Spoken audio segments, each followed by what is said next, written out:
విశాఖపట్నాన్ని రాజధానిగా చేయడానికి ఉండే అభ్యంతరం ఏముందంటే ఉత్తరాంధ్ర జిల్లాలకు ఏమైనా ప్రయోజనం ఉందా లేదా? చూడు, రాజధాని అంటే అర్థం ఏంటి, మీ మైండ్లో ఏంటి? ఇప్పటికే మీకు అధికారులు దొరకటం లేదు. ఎవరు వెళ్ళినా ఈడు తిప్పుతున్నాడు, ఆడు తిప్పుతున్నాడు, ఆడి మీటింగ్లో ఉన్నారు. చూసి అధికారులు ఎగ్జిక్యూటివ్ని సర్వీస్ చేయాలి, లెజిస్లేచర్ని సర్వీస్ చేయాలి. లిటిగేషన్ ఉంటే మన డీజీపీ హైకోర్టు మెట్లు ఎక్కాడు కదా. ఇంకా మిగతా సెక్రటరీ సంగతిని మాట్లాడను, ఉన్నాయి, బోల్డ్ ఉన్నాయి. మీకు what is it you have in mind?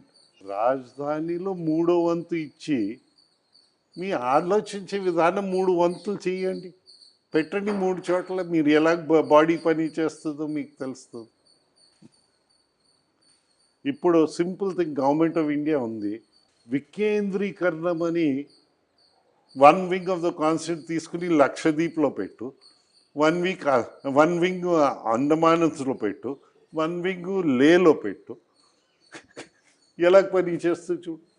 ప్రతిపక్షంలో ఉన్నప్పుడు రైతులు త్యాగం చేస్తున్న నాడు మీరు ఏమన్నారు? 30,000 ఎకరాల కంట పైన ఉంటేనే క్యాపిటల్. అక్కడ ఎక్కడన్నారు మీరు యాజ్ లీడర్ ఆఫ్ ఆపోజిషన్? మీరు అన్ని మాటలు మీకు తెలియవా?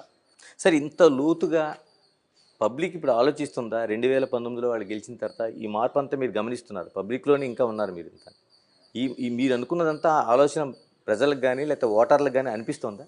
మేము ప్రజల నుంచి కదా వచ్చిన మనుషులు, వారే కదూ ఎఫెక్ట్ కొట్టింది, వారికే కదా. ఇప్పుడు మొన్నే మీ పేపర్సే రాశారు, ఐటీ ఇన్ఫర్మేషన్ టెక్నాలజీ మనకి ఒక ఉద్యోగం ఉంటే మన పిల్లలకి ఆంధ్రప్రదేశ్లో 100 ఉద్యోగాలు తెలంగాణలో ఉంది. ఇదే కదా రాసా, డీటెయిల్స్ కూడా ఇచ్చా. ఏమనుకోమంటారు? మీరు విశాఖపట్నంలో ఐటీ కంపెనీస్ కోసం తయారు చేసిన ఇన్ఫ్రాస్ట్రక్చర్ అంతా ఖాళీ చేయించారు. ఎందుకంటే ఉత్తర కోస్తా జిల్లాలపై ప్రేమ అభిమానం ఎక్కువ కనుక ఆ ఉన్న ఎకనామిక్ యాక్టివిటీ పోయింది, ఉద్యోగ అవకాశాలు పోయాయి. అంతే కదా. ఏం అర్థం చేసుకోమంటారు? ఉత్తర కోస్తా జిల్లాలపై ప్రేమ ఉంది కనుక 3వ వంతు రాజధాని ఇస్తారని కనుక ఏమనుకోమంటారు? మనము let us not over simplify. Simplification కావాలి,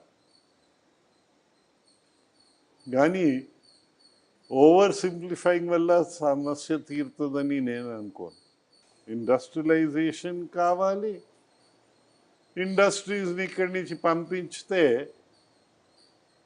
ఏదో ఒక సబ్మిట్ పెట్టి ఈ 5 సంవత్సరాలు తూతూ మంత్రంగా చేస్తే మీకు జాబ్స్ వచ్చేస్తాయని నేనైతే అనుకుంటాను. కంటిన్యూస్ పర్సుయేషన్ ఉండాలి, ఇది ఇంపార్టెంట్. ఇది చేయకపోతే అన్ని విధాలుగా దెబ్బతింటుంది ఆంధ్ర రాష్ట్రం. నాగరిక ప్రపంచంలో primary health and primary education A democracy అయినా దీనికి ప్రయారిటీ గవర్నమెంట్స్ ఇస్తారు. గవర్నమెంట్ స్కూల్స్లో ఒక్క సంవత్సరంలోనే అకాడమిక్ ఇయర్లో మన ఆంధ్రప్రదేశ్లో 6,50,000 మంది పిల్లలు తగ్గిపోయారు. ఆంధ్రప్రదేశ్ రాష్ట్రంలో గవర్నమెంట్ స్కూల్స్ అంటే ఏంటి? Panchayat schools, government schools, municipal schools, ఇవే కదా పేదవాళ్ళు చదువుతున్న చోట.